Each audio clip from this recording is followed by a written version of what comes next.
Moment. All right. Well, welcome everybody.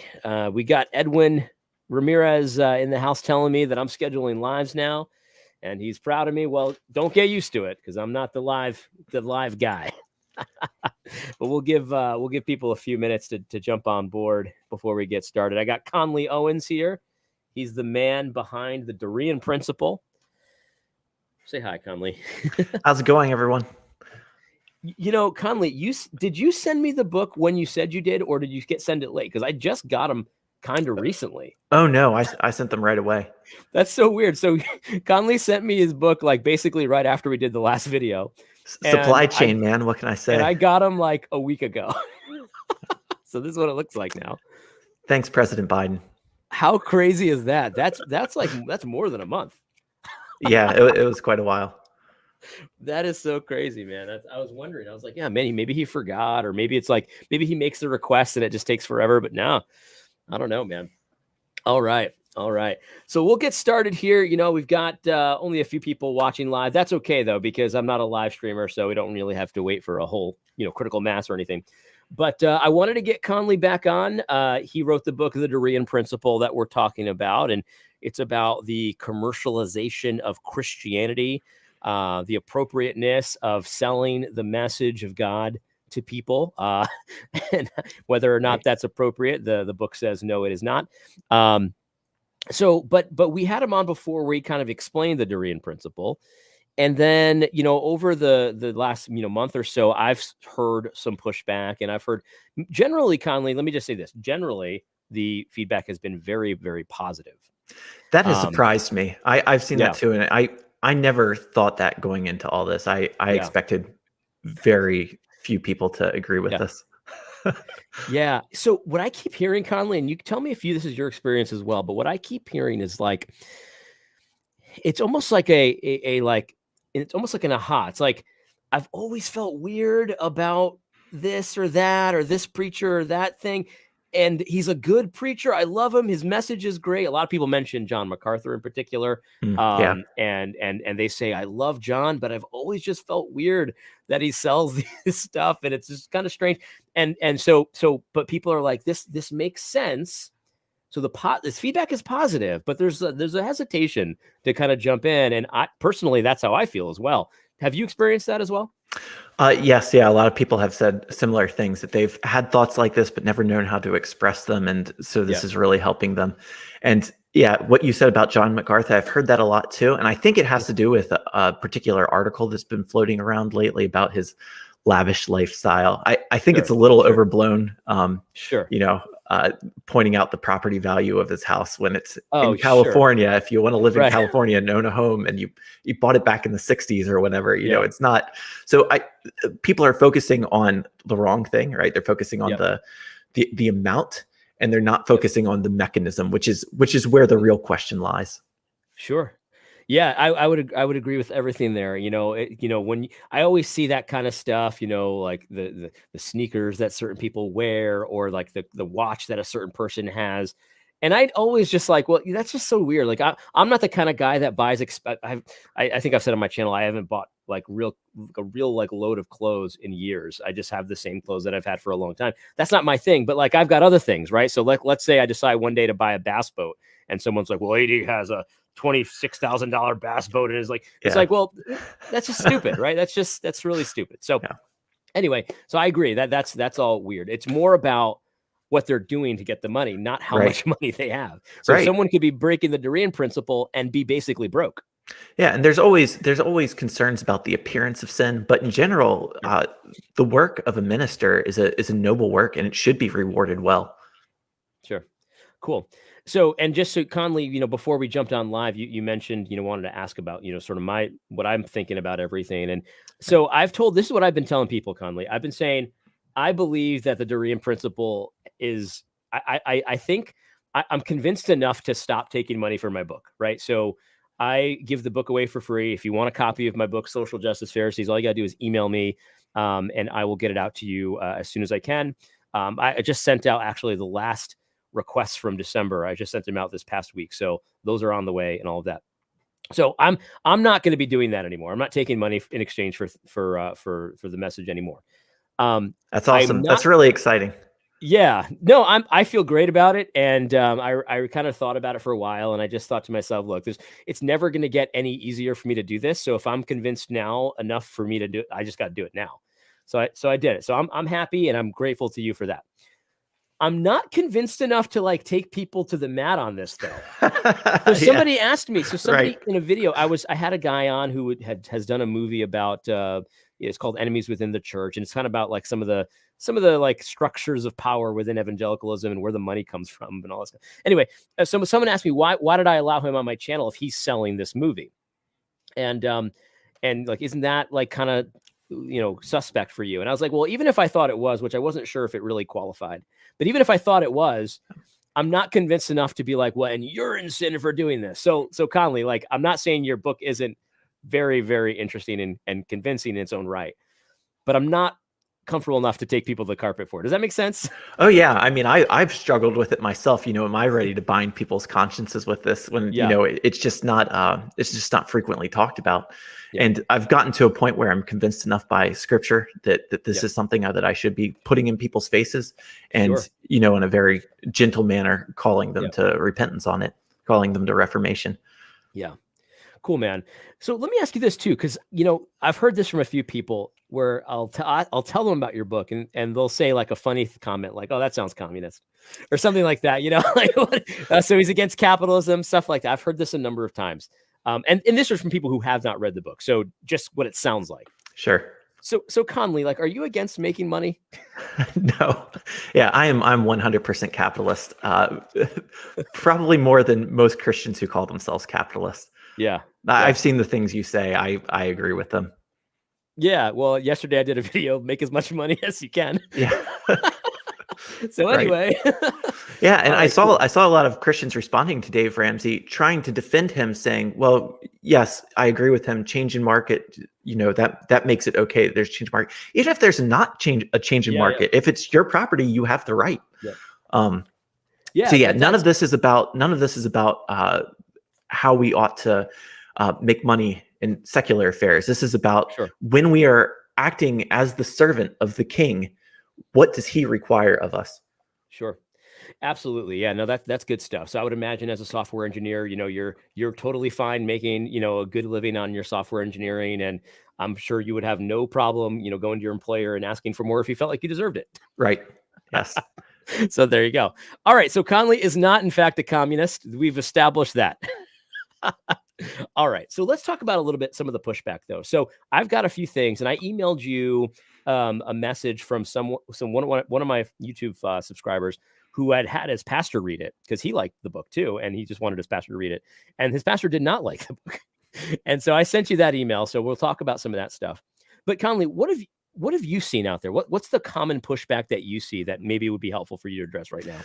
So the most common one, especially on the comments on the last video that we did together, a lot of people had questions, and this wasn't so much pushback, but a lot of people had questions about whether or not this applied to just any time the gospel is present or any time the Bible is present. Like if you sell a candle and you stamp a Bible verse on it, does that count as a gospel ministry?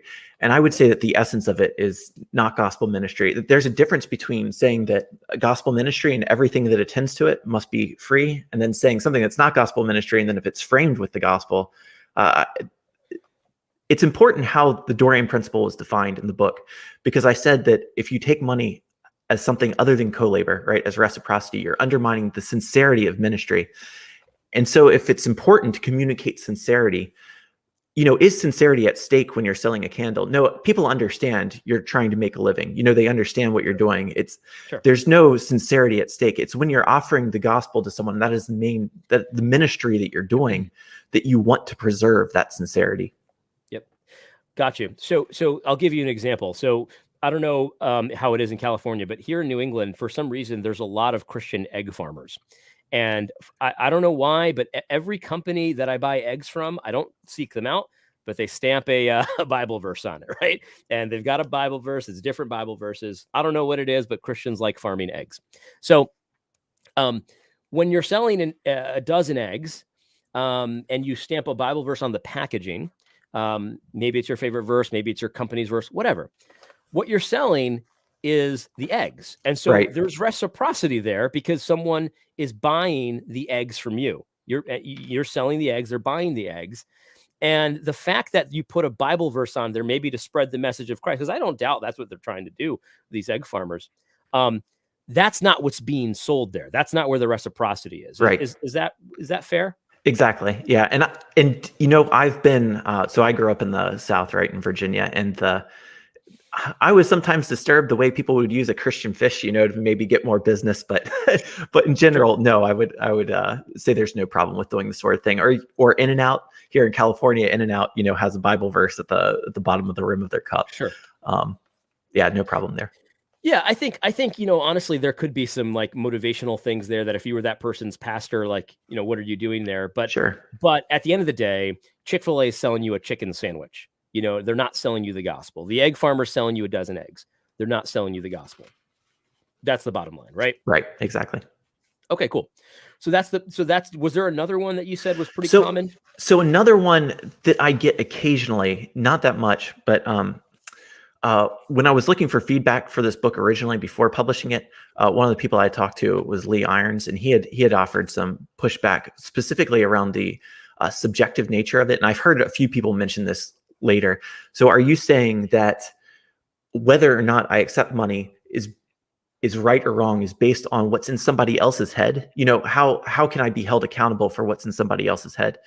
And Interesting. And I've had trouble trying to respond to that, but I think in the end, basically all I'm saying is that we have to do due diligence to make sure that we're communicating correctly. Whether you're counseling or preaching or speaking to a friend, you do due diligence to make sure you're speaking accurately and truthfully, given what that person understands your words to mean and what kind of relationship you have with them, in your words and gestures.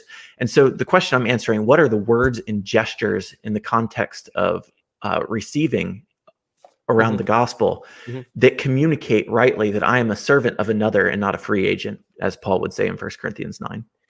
Yeah, definitely. And Natalie, we're going to get to that question in just a moment. So I'm not ignoring you, but I will get to that in a second. She's asking about pastors and salaries, so we'll get to that in a minute. But okay, cool. So I think so. Some of this book, I think, and I think I've seen you address comments like this as well. You're trying to offer a principle, right? So you don't have every detail figured out. You don't have every nuance figured out, but you've got a principle. And then hopefully, if you agree with this in principle, we'll work out the details over time. Yeah. Go ahead. I've been thinking a lot about that. And if I can say a few things, I've been thinking a lot about how this relates as an analogy to the regulative principle of worship. Hopefully some of your listeners are familiar with this. The regulative principle of worship distinguishes between forms and elements. And so you have forms in worship like, how many songs do you sing? Do you sit or stand while you're reading the word? Things like that, the circumstances that are changeable, but the elements, reading the Bible, that shouldn't be removed. You shouldn't be adding liturgical dance, things like that. And so hopefully, every Reformed believer can agree in the regulative principle of worship that there are these forms and elements. One can be tampered with, one cannot. One there's liberty, one there's not liberty. And then, deciding what's a form and what's an element, there are disagreements, right? Some people say that instruments, musical instruments would be an element and not a form. Other people say that it's a form. So same thing, I've got a principle. I'm distinguishing between co-labor and reciprocity. And I'm hoping we can all agree on that, even if we disagree on what kind of things are co-labor, what kind of things are reciprocity. Definitely. And so the reason I've thought about that is because you're talking about the way that we present the information, the way we present the gospel, and then also, how we talk about co-labor and support and stuff like that.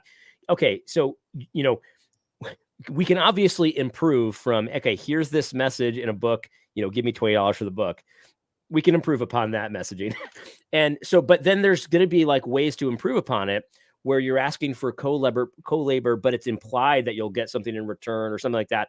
Okay, maybe that's better than what you used to do. Maybe we can still improve upon it. So like, you don't have a final destination here. Like we have a principle that we can work through. Right. Yes. And I'm calling people to, possibly exercise even more consistency than I am currently. Right. there's a lot of open questions. I think we talked about ads last time. Ads are Yeah. that's fuzzier for me. I have Sure. a thought on it, but it's fuzzier for me. And then I don't know if we talked about this, but employee matching programs, here in Silicon Valley, there are a lot of employee matching programs where if you donate to your church, which, is registered as a 501c3, the employer will match your donation up to a certain amount. Now, can their donation be received as co-labor? Well, it's not reciprocity. Should it be received just like worship is allowed in the church from those who just walk in, Yeah. and don't necessarily know the gospel yet? So I think that can be called co-labor, even though they're not co-laborers in the full Christian sense. Sure. So there's a lot of hard questions. I don't have all the answers, but I'm hoping that we can all work together and then, maybe have some differences. That's fine. Yeah, and I think about all kinds of stuff, even like, a lot of these ministries that took, PPP loans that were forgiven and stuff like that. There's all kinds of weirdness that we obviously, we have to work through some of that stuff. But the principle, hopefully you agree with the principle that you can't sell the gospel message, you can't sell ministry. If you do, then let's work through some of that stuff. I think that's very valid. Good stuff. Okay, so really quick for Natalie. So I don't think she's read the book, but she's asking about pastors and their salary. Shouldn't pastors be paid a salary? Explain the Dorean principle in a simple way to Natalie. Right. So the Dorean principle says that we should be supporting ministers by co-laboring with them and giving money out of a desire to support ministry. And we should not be supporting them by reciprocity. And it's not so much about us, it's about the minister, right? The minister should not be receiving money as reciprocity, where someone is exchanging their money for what they've received. And in the context of church life, you have a group of people who want to make sure the gospel is proclaimed in this area. And one of them has to quit their job and work full time, ideally, in order to do this well. And so it's reasonable for everyone else to forego some of the fruit of their labor so that this man can do that. And in fact, you see in Paul's lists of persecutions, in addition to being shipwrecked, in addition to being beaten, he always lists that he worked with his hands. Working with his hands is one of these trials that he had to undergo in order to minister. And so when we work with our hands and forego some of the fruit of our labors so that a minister can minister well, we are partnering side by side with them. And that's co-labor. That's totally appropriate. And then one other thought, you used the word salary. So maybe you weren't referring to this, but there have been a lot of people, especially in the past couple of centuries of the church, who have looked at some of these same verses and come to the conclusion that it's okay for pastors to be paid, but not if it's regular, not if it's salaried, as long as it's only irregular. And I don't think the verses are talking about that. I don't think there's some principle of faith that says that you have to be, just barely hanging on, trusting in God for that next paycheck. Sure. You should be trusting in God, but you know what I mean. Yes. But you can structure it, and it can be regular, and it can be like the way that you would receive your salary from your employer. Right. Understood. Got it. No, that's great. That's great stuff. Okay.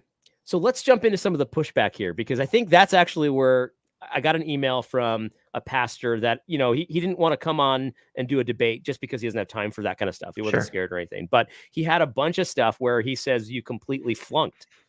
Like no mincing, no words. Conley, your book is a flunk. And he starts, and, to be honest, based on what you just said and based on how I read the book, I kind of was confused as to why he started here, but he kind of started. Well, actually, he didn't start here. This was like the second point.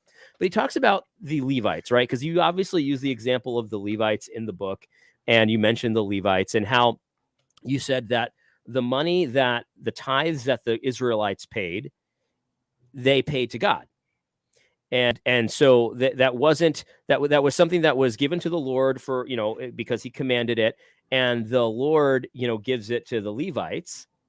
But he says here that, or I'm sorry, yes, and the Lord gives it to the Levites, but he says here that it's like, well, no, it's given to the Levites too, and it's in exchange. He even brings up Numbers 18, and he quotes it as, all tithes in Israel are given as an inheritance in return for the work which they perform, the work of the tabernacle of meeting. So he's saying that it's both. You give it to the Lord, but you're giving it to the Levites in return, in reciprocity, is what he's trying to say, for the work that they Right. do in the tabernacle. How would you respond to that? Right. Well, when I read some of that, I was confused as to whether or not he was responding to the things I had said about Leviticus 18, or excuse me, Numbers 18, or whether or not he was bringing up a point that Sure. came from Yeah, it some was other just a part of the casual book. email. Like, it wasn't Well, like a logical treatise, but I was right, confused right. as well. So the reason I point that out is because if you look at chapter 3, where I address this, kind of my whole point is to affirm these things in a qualified manner. Like I want to affirm there is some kind of reciprocity. It's just not between people in the ministers, Right. right? It's between God and the minister, That's that right. he is faithful and he pays his servants. Right. And then on top of that, that there is an obligation we have to the ministers. It's just a mediated obligation, not one that is direct, but one that in our obligation to the Lord, he requires uh, that we support these ministers. So there is, I'm not saying we're not obligated in any sense. I'm saying Sure. there's a qualified manner in which we are Sure. obligated, and that needs to be taken into consideration. What I was confused about, Conley, to be honest, is the way he quoted the verse kind of added a little confusion. But I use the King James as a kind of a safety net, but even the ESV and a lot of other versions, I checked them. It's very clear that God is saying, "I have given the Right. children of Levi a Right. tenth in Israel for an inheritance for the service," and I think the ESV says in return for the service. Um, so it's pretty clear that the people's obligation is to God. And Right. God is saying, because you're doing this work for me, I'm giving you this in order to do that. Right. There is some reciprocity there, but Right. it's with Yeah. God. Yeah, and people don't like talking about God's obligation to the minister because how can God be obligated? But Sure. he binds himself by That's right. ways of promises, and he has promised to be faithful to the Levites. Right. Yeah, I was a little confused by that too, and maybe it was I didn't check every version, but maybe it was the version that he was using for Numbers 18 that kind of didn't make that clear. But the point is, though, that as a churchgoer, you give your offerings and your tithes to God, and God in return pays the minister for the work that the minister is doing. Right. Yeah, and to take it back to Matthew 10 and Luke 10, which we had talked about last time, when it says the worker's worthy of his wages, or the workers' wages, or the workers worthy of his food, in context, God is the Lord of the harvest. He is the employer. And so the wages are coming from the Lord, yes, at the hand of his other servants, but they are coming from the Lord. That's what we're supposed to understand in context, as he Yep. is the owner of the whole field. Yeah. I think it's so when we go to church and we give our tithes and offerings, we already know where it's like essentially where that money's going. We just kind of we don't think about it. And so this seems like a small deal. It's like, well, AD Conley, like, what's the big deal, right? Like, we already do this, why worry? Well, the reason why we're worried is because outside of the church context, there's all kinds of weirdness going on. And that's what we're really addressing. You're not really that concerned, I don't think, at all in the book with how pastors are typically paid. They're typically Right. paid according to this principle. Yeah, normal church activities are totally in line with the Dorean Yeah, principle. right. So that's not what this book is about. Like your normal church activities, it's about all the extras. Right. Okay, cool. Okay, perfect. So good stuff. Now let's go to the beginning of this guy's message, because I've heard this a lot, Conley, and you can tell me if you have heard this as well. Basically, the argument goes like this. It's not really an argument. It's just kind of a feeling. And it's like, so who's this Conley guy? Like, we've been at the church for 2,000 years and nobody's ever seen this. And this is a brand new thing. And the idea is anything new, anything like a new understanding, it's probably wrong. Some people just say it's flat Right. out wrong. Like this, at least this guy said it's probably Yeah. wrong. And that's an Right. impulse that I think, a lot of us adopt just kind of naturally. We hear a new thing. We're like, I'm suspicious of that. Have you heard that kind of impulse as well? Absolutely, and I think it's right. It's a good impulse, Yeah. and Yeah. that's how I address it in the book. That's a good impulse to have. So we need to look to make sure that there's really a way to account for, one, did this exist at all in earlier portions of the church, and two, where it didn't, why didn't it, and is that reasonable given what we usually see about doctrines and practices in church history. And one thing that had come up in that letter that you forwarded to me was the foreword, right? Because the foreword is from the publisher, talks about how new and special this is. while I agree with the publisher, like those are also, the publisher is really trying to push this work, right? So that's not me saying this is brand spanking new. No one's ever thought about this before. Right. um, so yeah, what do you expect to see with doctrine in the church? So with doctrine, you tend to see, growing clarity over time, maybe some periods of confusion. With the doctrine of the Trinity, yes, people understand that Jesus is Lord, and they begin to realize more and more what that means about his relationship with the Father until you have it articulated in the doctrine of the Trinity.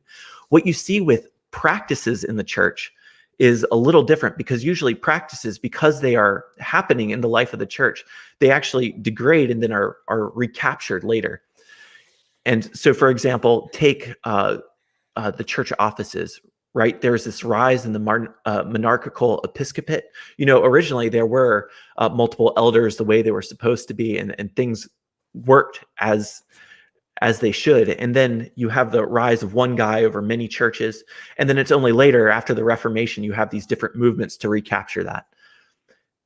I'm saying that something very similar happened with money and ministry, where we have several works that show, you have the Didache, the Shepherd of Hermas, we have Apollonius, who I cite in the book.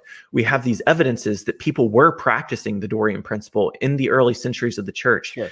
And then, yes, there was a decline. In fact, this is why the Reformation was sparked, was overindulgences. It was overselling salvation. And then so you have a recapturing, but not a need to articulate it as clearly as we do now, because it's only in the past 300 years that the problem has really escalated. And I'll go ahead and explain what I mean by that. In 1710, you have the Statute of Anne, which is the first modern copyright law. So prior to the Statute of Anne, authors generally are not getting paid direct royalties, right? They might write in at the beginning some kind of what do you call it at the beginning of the book, where you dedicate, it's like a dedication. Sure. And then the society or the king or the queen who you dedicated to, hopefully will reimburse you if they like the pretty things you said about them.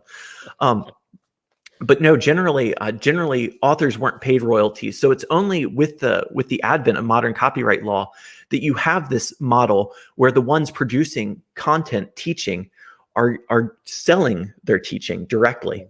And so with that, you have a rise in that. And then in the past 50 years, you have the whole advent of digital media, where you have just all kinds of creative ways where people are selling the gospel and, getting the gospel out, for one, and then secondly, occasionally commercializing it. Yeah. One way that I've kind of talked with some people about it, that I think it kind of clicks a little light bulb, is through a lot of people criticize certain pastors for selling like their sermon sets, right? So Right. they were pastors for years, and then they get, to the point where they have, 300 sermons or 500 sermons or 1,000 sermons, and then they'll sell the MP3s of those sermons in a bundle for whatever the price is. And that just strikes people like in a real icky way, right? Right. And there's a lot going on there, because they're kind of double dipping. They had their salary, but now they're so there's some of that. But it just even if they weren't, it Right. strikes you weird, right? Right. So then I'll say, okay, so I agree with you that is weird. They're and oftentimes they'll even use the language. They're selling, salvation. They're selling the message of God that they receive freely. Why aren't they giving freely? But then it's like, okay, so what's the difference if they were doing that, or if they put it in a book? Right. Yeah, exactly. One, we know, if someone put a turnstile at the door of the church, like people would recognize that something's wrong with that. You put the turnstile outside of, some kind of gospel conference where people are speaking, and suddenly it's okay. Yes. They might be identical messages even. Yep. And so that's what I think. I don't think I've necessarily convinced anyone, but that's what gets them thinking, okay, we do need to figure out what the principle is there, because it can't just be this one feels icky, this other one doesn't feel so icky. It's like I put a turnstile, in front of the church to hear the gospel, but it would be wrong for a street preacher to kind of do the same thing, or like there's just all kinds of things that feel icky automatically. But right. Anyway, Yeah, and a lot of go these ahead. things are a lot of people's conclusions that they haven't worked out are driven by pragmatics. Like, very pragmatically, oh, I don't think anyone's going to be turned away if we do this, or it's only the more scholarly people who are going to read this, or it's only and so they don't feel like many people are going to be turned away. But what happens in the end? Once again, the Dorean principle is defined around sincerity. You've already undermined the sincerity, even if you haven't turned away a single person. Yep. Yeah, absolutely. Absolutely. Good stuff. Good stuff. All right. So then, I don't want to go too long, Conley. So in that list, Sure. because I have one that I think is interesting, but in that list, is there one of those pushbacks that you definitely want to address? I'll give you that opportunity. Uh,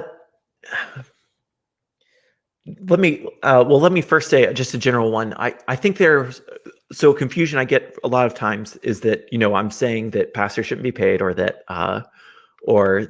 there's no sense in which we're obligated to our pastors.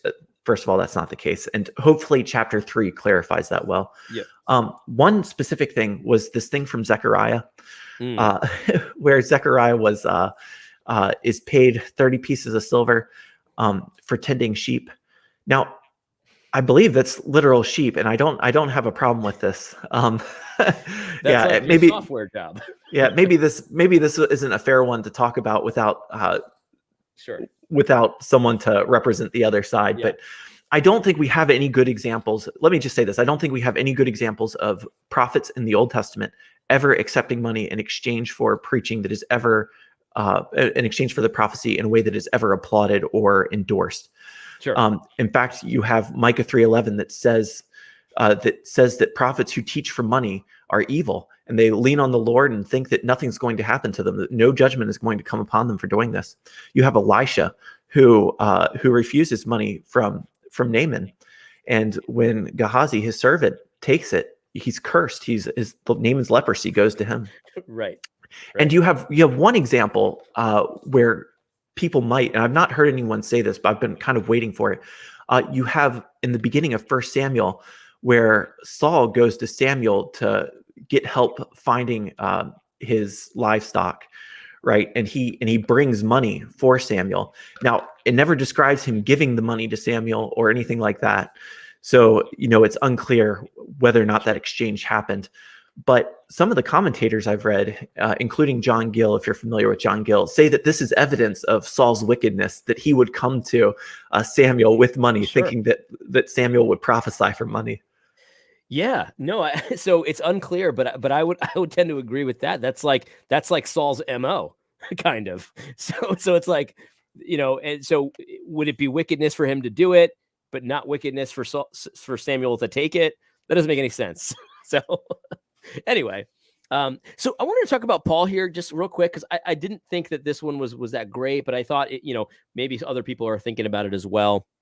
Talking about Paul's, his reason for not taking pay from the Corinthians, but also his rights. And so he mentions, Paul here indicates that he says that so a lot of the other apostles didn't reject money when they planted churches. He says here, okay, so let me just read the criticism here. 1 Corinthians 9:6 indicates that the other apostles did the opposite of Paul and Barnabas when they planted churches, and that he and Barnabas had the right to do the same if they wanted. Quote, or is it only Barnabas and I who have no right to refrain from working? End quote. In context, that right to compensation for his labors was equivalent to his right to eat and drink and his right to be married if he wanted to. He voluntarily did not marry and did not take wages for them, but it was because of their sinful attitudes, not because of the Dorean principle. Do we have no right to eat or drink? Do we not have a right to take along a believing wife? As do also the other apostles, the brothers of the Lord, and Cephas. Or is it only Barnabas and I who do not have the right to refrain from working? So he's basically saying that, like, Paul, in his making this case about the other apostles and stuff like that, he's basically saying, look, like, no, I actually do have the right to get money for this message. Is that how you read it? Because I highly doubt that's how you read it. No. Yeah. Well, he is saying that he has a right to be compensated for his work from the Lord.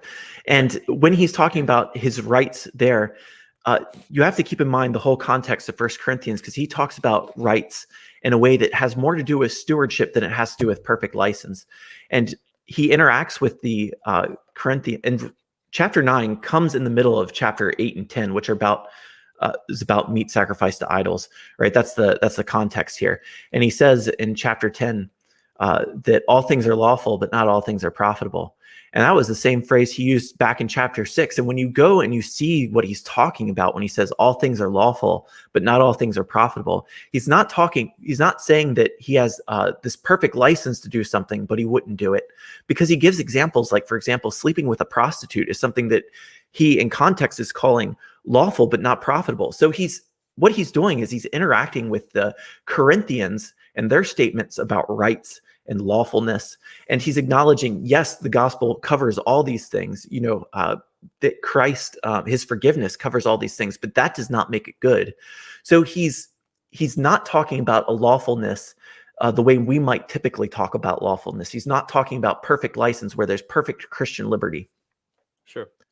Very, very, very interesting. Yeah, I just thought that maybe other people might be a little bit confused about what his whole purpose is here. He also mentions that he doesn't think Paul's reason for not taking pay was from the Corinthians was because of the Dorean principle, but rather because they had bad attitudes or something like that. If that's the case, though, why does Paul at the end of 1 Corinthians, well, he says there that he will never take money from them, right? He doesn't leave open the door for, once you mature, I'll take this money from you.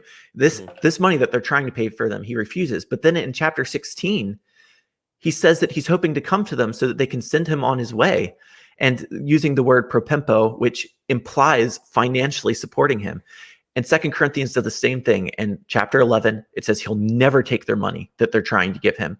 But it's either chapter 1 or 2, I think chapter 1, where he says he's hoping to come to them so that they can support him on his journey, implying financial. So I think in both, Paul is saying, this one kind of money you're trying to give me, I will never take. I'm happy to have you support me in these other contexts.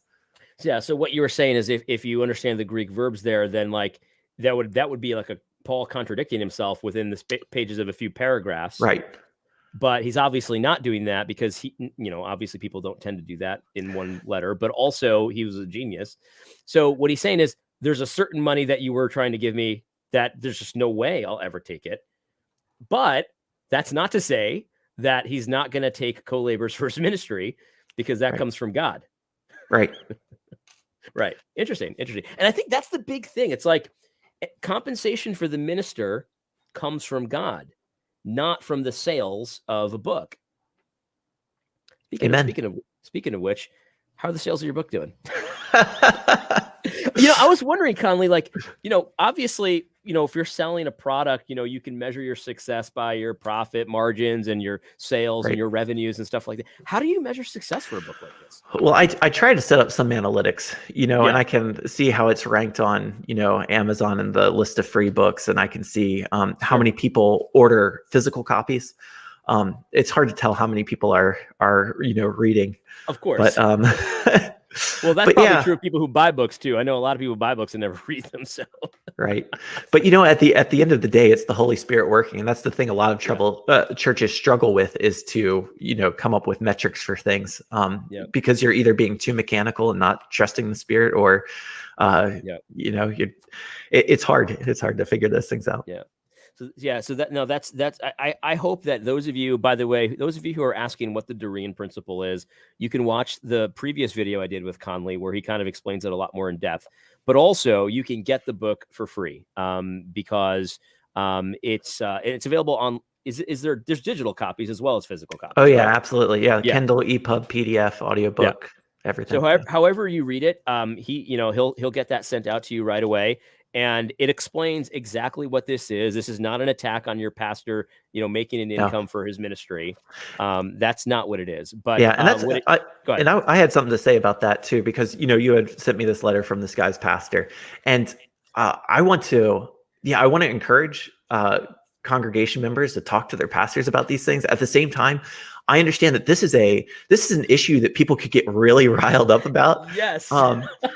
I talk to some people who just get so much more on fire about it than me, and I'm like, whoa, don't cause any division. Don't give people some time with this. Definitely. I want to encourage those conversations while at the same time, promote understanding. But this is going to be something that people haven't thought about before. Yeah. So talk to them about it, and be understanding. I could just imagine just someone just saying to their pastor, "Here, read this," and no context, and the pastor's just like, "What? What are you trying to do here?" But that's so basically, especially with pastors, because they are in the ministry. I would be not do it, but have conversations and give them some context. Let them know this is not an attack on you making too much money. Because I know pastors go through this quite often, where people say, "Well, you make too much money," or this or that, and that happens sometimes with pastors, even though pastors regularly don't make too much money. So, if you're going to give this book to your pastor and get his feedback on it, don't put him in a position to try to have to defend himself. It's like, it's not about your salary, and even, and might even help is say, "Hey, I don't think you're overpaid, just so you know." You know what I mean? So, but this is about other things. And I just want to work through this with you. Something non-threatening, I think. Right. Yeah. And a problem I've seen is that a lot of people already have some convictions about this that they've had a hard time articulating. And so they go ahead and import what they already had convictions about into the book. And sometimes they'll say, "Yes, one thing I really don't like is," and they describe this thing that I'm totally fine with. And I'm like, "Where did you get that out of the book? You already came to the book with that idea." Yeah. So yeah, I would hate for the legacy of this book to be, a bunch of people left their churches in a huff because, their pastor didn't accept it or anything like that. Sure. So yeah, let's have these conversations, but let's do so with understanding. One thing I have noticed, Conley, as well, and I'm not trying to throw anyone else under the bus here, so I'm not going to name anybody, but those people who I've talked to that are regular laymen, they generally have very positive things to say. They're not quite sure exactly what to think, but they're very positive. Those who do kind of potentially break the Dorean principle, or even if they don't, they do get their income from, ministry related activities. Let's just say that. They tend to be way more standoffish. And so that's understandable. So go into those conversations knowing that that's a possibility. And so adjust your communication accordingly. Right. Yeah. It's those who have a dog in the fight really, are going to feel differently about this. And that's what makes your change in all this so, encouraging, is that, you already had been working with a publisher. You had a dog in the fight in the sense. And you've made some transitions. That's really encouraging. Yeah, definitely. And so, I'll let you know, Conley, if I ever get to the point where I'm like, all right, I'm ready to go to the mat on this one. You know what I mean? Like, I'll definitely do that. I'm sure I won't make any additional friends there, but that's okay. That's okay. If I get to that point, I get to that point. But just know, Conley, that your work is very much appreciated. I'm sure people tell you this all the time, but I'll tell you this. I got so many emails after our first one that was just like how encouraging it was, and how grateful they were to hear the conversation. So I recommend the book. The price is definitely right, but the content it's definitely worth, the few hours it takes to read it. Someone said that they did the audiobook. It took 2 or 3 hours to hear it. You can do that. Just whatever it is, get your hands on this and think it through, because it's real good stuff. It's worth every penny you will pay for it. Conley is very confident in saying that. And you know what? I'm right there with him. In any case, Conley, God bless you. Obviously, I want to keep the door open to have you on again. If you have any questions for Conley, put them in the comments here. Last time he went through, and I think he answered almost every question that I saw on the YouTube comments. So go ahead and leave a comment. I'm sure Conley will be monitoring those again. Sounds great. Thank you so much. God bless you guys. Thanks for having me here. It's an honor. Take care.